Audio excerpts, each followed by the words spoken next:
Hello students, IIT की तैयारी करने वाले बच्चों के लिए मास्टर रोटेशन कॉन्सेप्ट की सीरीज में एरोडो का 1.256 सवाल की बात करते हैं। रोलिंग पे बेस्ड है ये। एक सिलेंडर दो प्लैंक्स पे रेस्ट कर रहा है और सिलेंडर पर वाइंड किए हुए थ्रेड को वर्टिकली डाउनवर्ड्स पुल कर रहे हैं।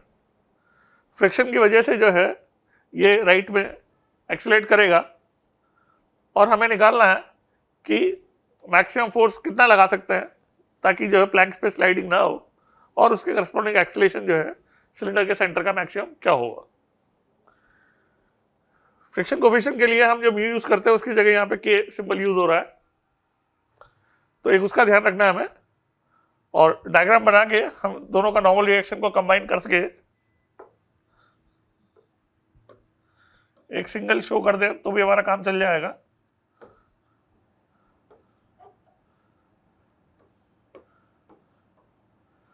तो सिलेंडर का मास m है तो एक वेट लगेगा नॉर्मल रिएक्शन, उसके अलावा f।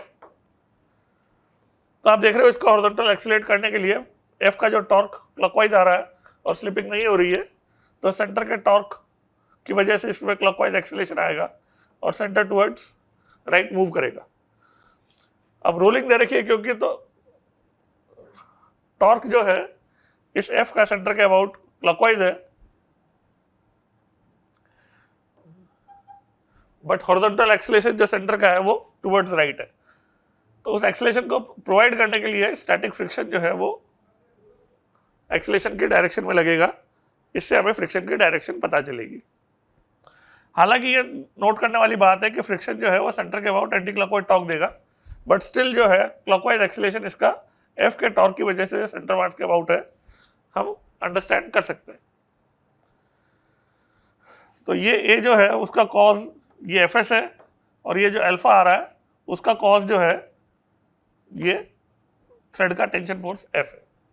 इस तरह से हमें समझना पड़ेगा कि स्लिपिंग नहीं हो रही है और रोलिंग की कंडीशन मान रहे हैं, तो अल्फा को हम क्या लिख सकते हैं, ए बाय आर लिख सकते हैं।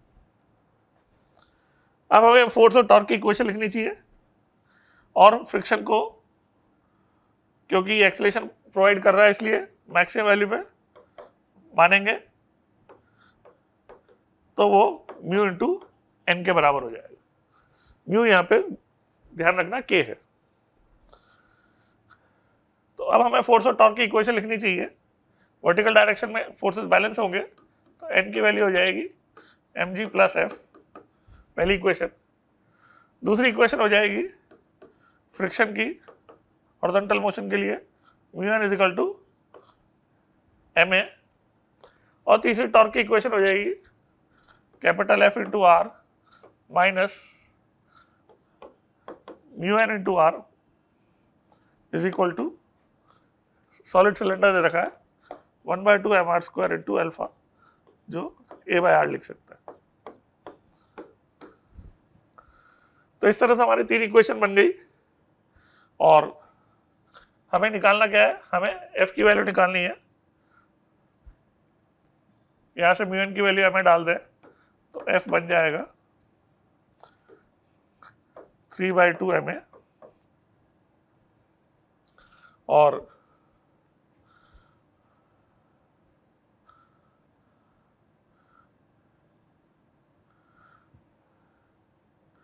एन की वैल्यू यहां पे पुट कर देंगे तो बन जाएगा mu into m ji plus F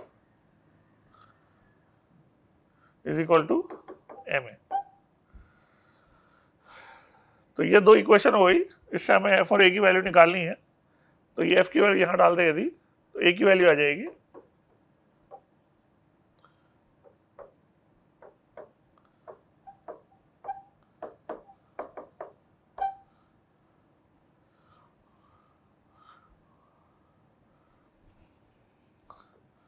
A equal to mu M G upon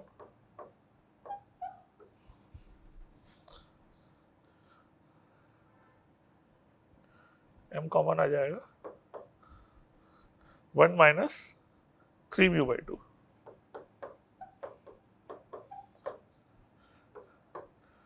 तो ए की वैल्यू हो गई 2 mu G upon 2 minus 3 mu. 2 mu G upon 2 minus 3 mu. एक तो ये ए की वैल्यू हो गई, और एफ की वैल्यू निकालने के लिए इस ए की वैल्यू को यहाँ पुट कर दें 3m/2 इंटू ए।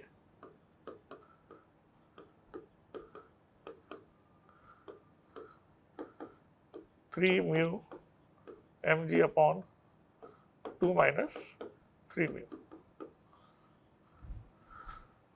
तो 3 mu M G upon 2 minus 3 mu. तो इस तरह से आप देख सकते हो कि हमने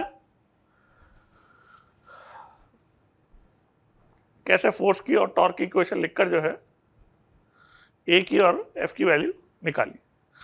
मैक्सिमम वैल्यू निकालनी थी, इसलिए फ्रिक्शन को स्टैटिक को अपन ने लिमिटिंग वैल्यू में मान लिया। Thank you.